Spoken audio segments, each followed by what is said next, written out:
The French Revolution. It was started when King Louis XVI is the king that was a knowledgeable man and always wanted to eat. During his throne, money is a huge problem because of debt.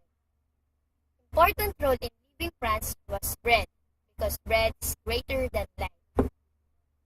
During those economic depression, Queen Marie Antoinette, King Louis XVI's wife, was the epitome of economic worth with custom-made dresses. There is a three estate in France: the clergy, nobility, and commoners.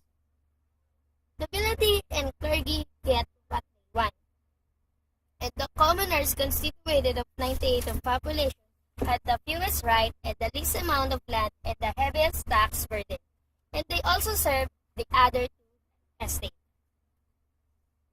The hierarchy was questioned by the Enlightenment, so the revolutionary ideas began to spread to the public, and this where revolution started.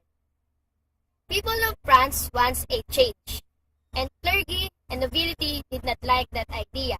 So the clergy and nobility decided that commoners separate to the two estates.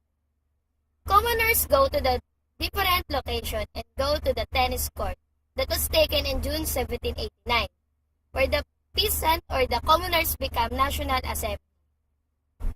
While in the tennis court oath was mastermind or led by Maximilien de Robespierre, signifying that French citizens formally stood in opposition to King Louis XVI.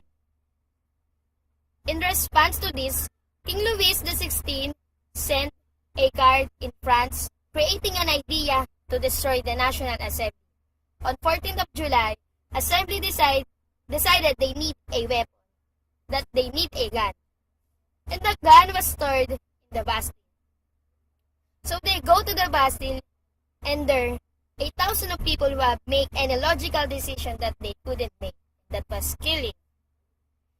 It is the end of the old monarchy and becomes the France Independence Day. Now let's go now to Jacobins, a revolutionary group with only logic of killing the king and queen. Finally, in 1791, the National Assembly created a constitution, but this was not the end of revolution under any circumstance, still going strong. Jacobins give an important contribution in French Revolution. Jacobins, they decide to make France Republic in 1792 and make a constitution that was invalid.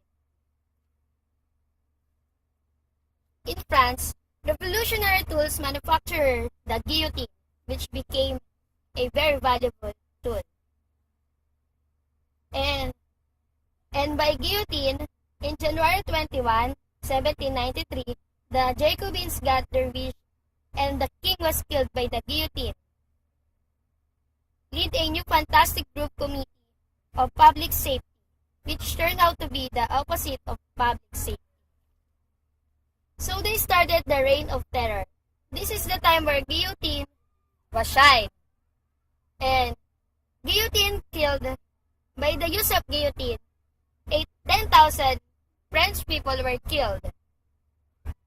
In 1799, the revolution ended when a military commander, Napoleon Bonaparte, since controlled the French legislature, eventually declaring himself an emperor.